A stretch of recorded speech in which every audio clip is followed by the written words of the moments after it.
Early in the morning, late at night. Yes. Man, sit your ass down and act like we got a show to do. I get my headphones. Oh, you didn't have them? No. Oh, okay.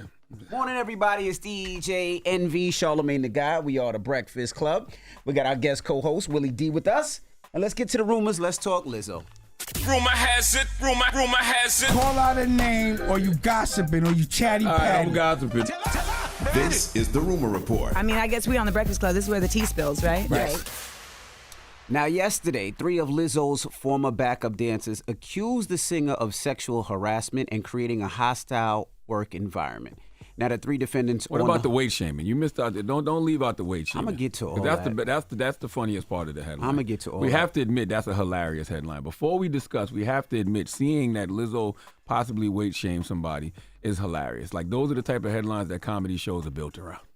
Right. Well, let's discuss. So 3 of the defendants: Lizzo's production company, and Charlene, which is the dance captain. Now, in 3 of the lawsuits, they say that 3 of Lizzo's backup dancers allege that at a club in Amsterdam, she pressured them to take turns touching a nude performer's breasts, even after the dancer said no. Invited dancers to catch dildos launched from the performers' vaginas and eat bananas protruding from the performer's vagina. Now, if that story is true, do you really think it would be something as healthy as a banana in a strip club?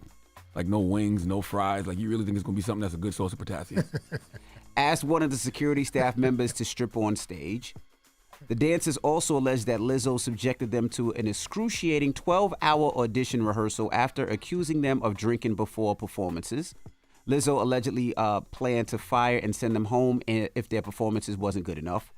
Allegedly, dancers didn't use the bathroom out of fear of losing their job. One dancer, Crystal Williams, argued to Lizzo that they weren't drinking on the job. In response, Lizzo allegedly mocked her and then fired her 5 days later. Another dancer, Ariana Davis, recorded a rehearsal due to health concerns from an eye condition. In response, Lizzo allegedly called out her weight gain, berated her, and fired her. Davis was then forced to stay in a room while a security staff member searched her phone to make sure the footage was deleted. She is now suing Lizzo's production company for false imprisonment. Well, what is the false imprisonment? I don't understand that part. Because they said it made her stay in the hotel room while they deleted the footage. Okay. Now, the dancers also alleged that they experienced racist and fat-phobic discrimination at the hands of the company's tour members. When asking for downtown compensation at a rate of 50% of a weekly pay, they were told that they were disrespectful for being and only offered 25% by the accountant.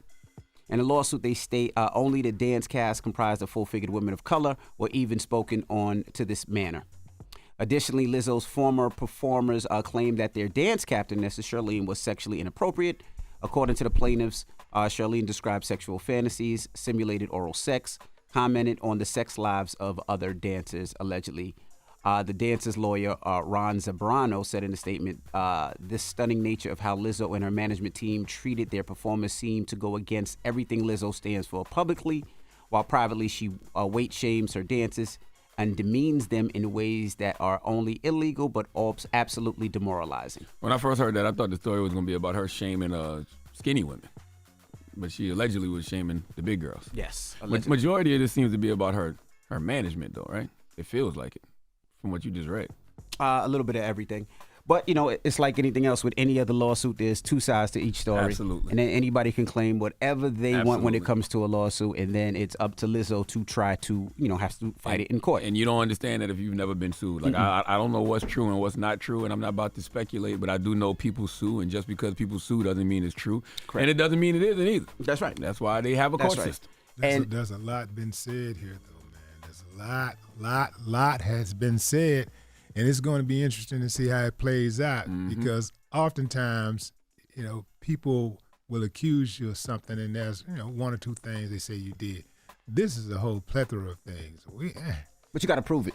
Yeah, that's the whole thing. And with a lawsuit, especially when you get an attorney's job is to try to put as many things, especially in the press, as possible to make people look bad. In this case, Lizzo hasn't said anything, and Lizzo probably, her attorney will probably tell her say nothing because wait for the court case. But like you said, all this stuff has to be proved. It can that stuff be proved in a court of law? That's what we have to wait for. I'm interested to see how the people who do business with Lizzo react because they usually like to react and pull things, just based off allegations. But Lizzo checks off a lot of boxes. Right? She's a woman. She's Correct. a black woman. Black she's woman. a big woman. Overweight. You know what I mean? And she's always been an advocate for marginalized women, people. yes, absolutely. So And black people as well. I'm interested to see how a lot of these corporations react, because I would think that they wouldn't have a knee-jerk reaction and just start pulling stuff. I would think somebody like Lizzo would get the benefit of the doubt. I would think. Absolutely, I would think so too. I don't know. They don't give men the benefit of the doubt definitely when they don't. get caught up in these Me Too No, they type definitely scandals. don't. If that, oh man, come on. If she was a man, a black, she'd be out of here. Yeah. Three different women saying things like that. Oh, she'd be out of here already. They wouldn't give that human no grace. So that's why I said I'm interested to see how they react with Lizzo. Yeah, because Lizzo is somebody that the world loved. They still love her. Well, They love. loved. Yeah, well, love. I mean, before this. See how They you love. do to people? No, they God love. dang. You're right. They love Lizzo. So, Lord have so mercy. I want to see how this plays out. But like I said, this is a lawsuit, and like a lawsuit, it's you got to see in the court of law. All right, and that is your rumor report. Now, when we come back, we got front page news. Teslin Figueroa will be joining us, and also next hour, Charles D. King will be joining us. He is the CEO of Macro Studios. That is the company that finances a lot of black films, directs a lot of black films, and makes sure they put a lot of black films to the forefront. Some of the films are Fences, Sorry to bother you. Cloning Tyrone. Judas and the Black Messiah. They cloned Tyrone. Yes, a lot of different things. Raising Dion on the Netflix. That was a TV show. That's right. So we'll talk to him a little bit, so don't move. It's The Breakfast Club. Good morning. Wake that ass up. Early in the morning. The Breakfast Club.